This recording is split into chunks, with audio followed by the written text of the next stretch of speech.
খুশি এবং তার 4 বন্ধু মিলে হেডকোয়ার্টারে রাইলির মনের ইমোশনগুলোকে কন্ট্রোল করত। এরপর রাইলি তার 2 বেস্ট ফ্রেন্ডকে নিয়ে প্লেগ্রাউন্ডে নেমে পড়ে খেলার জন্য, যেখানে তারা রাইলির সুন্দর সুন্দর স্মৃতিগুলো জমা করে রেখেছে। রাইলির সেই সুন্দর স্মৃতিগুলো টাচ করে তারা ভাবে যে রাইলির চিন্তাধারা কতই না সুখের। রাইলি যখন রাতের বেলা ঘুমিয়ে যায়, রাইলির ইমোশনগুলোও সঙ্গে সঙ্গে ঘুমিয়ে পড়ে।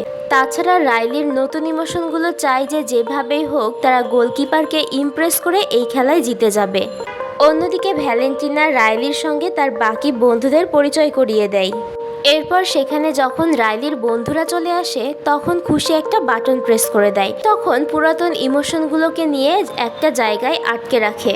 সেখানে খুশিদের সঙ্গে দেখা হয় রাইলির 2টা ফেভারিট পাউজি গেমিং ক্যারেক্টারের সঙ্গে।